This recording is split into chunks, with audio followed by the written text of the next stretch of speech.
দেখাইছে আমরা Roman script নিয়ে আন্দোলন চলছে। এটা আগে থেকেই আমরা রোমান স্ক্রিপ্ট দেওয়ার লেখতো, সিবিএসই হোক সিবিএসই হোক রোমান স্ক্রিপ্ট অথবা হায়ার সেকেন্ডারি পরীক্ষা উপলক্ষে আমরা আগেই কোনো ঝামেলা হয়নি। এখন কিছু কিছু রাজনীতি চক্রান্ত ব্যাপারে ভবিষ্যতের জন্য ছেলে মেয়ে হোক, কলেজ স্টুডেন্ট হোক, ইউনিভার্সিটি থেকে হোক, আপনার ক্লাস 10 থেকে শুরু করে সবাই স্টুডেন্টরা হঠাৎ এভাবে একটা আতঙ্ক সৃষ্টি হয়েছে। সে কারণে আমরা বারবার সিবিএসই বোর্ড হোক সিবিএসই বোর্ড হোক আমরা চিঠি লিখেছি, জানানো হয়েছে। ইভেন সিবিএসই বোর্ডের চেয়ারম্যানের সঙ্গে আলোচনা চলছে টিএসএফের মাধ্যমে।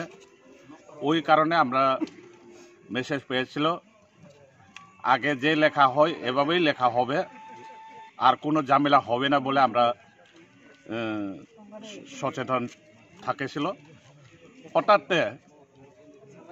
আবার সিবিএসই বোর্ডের চেয়ারম্যান রোমান স্ক্রিপ্ট দিয়ে লেখা হবে না, ফর কবরক রোমান স্ক্রিপ্ট দিয়ে লেখা হবে না এবং সিবিএসই বেঙ্গলি ভাষা দিয়েই লিখতে হবে এবং প্রশ্ন হোক উত্তর হোক বেঙ্গলি ভাষা দিয়েই লিখতে হবে। আমরা ত্রিপুরাবাসীদের মধ্যে রোমান হরফ দিয়ে লেখে যে ফর কবরক দিয়ে লেখে যে আমরা হাজার হাজার লক্ষ লক্ষ স্টুডেন্টরা ভবিষ্যতের জন্য কি হবে না হবে আমরা এখন অবধি কল্পনা করতে পারিনি। সেজন্য আমরা আজকে ন্যাশনাল হাইওয়ে রুট সারা ত্রিপুরা আমরা টিএসএফের মাধ্যমে মুভমেন্টে আমরা অংশগ্রহণ করেছি এবং যদি আমরা দাবি যদি সঠিক কার্যকারী না করে আমরা অনির্দিষ্টকালের জন্য রুট বসবে। এই আন্দোলন জারি থাকবে, যতটুক সাকসেস না হয় অতটুক আমরা আন্দোলন জারি করতে থাকব। আর এখানে আমরা সবাই 47 আমবাসা ছেলে মেয়েরা, ওইখানে কোনো কালার নেই, কালার দেওয়া হয়নি এসবগুলা।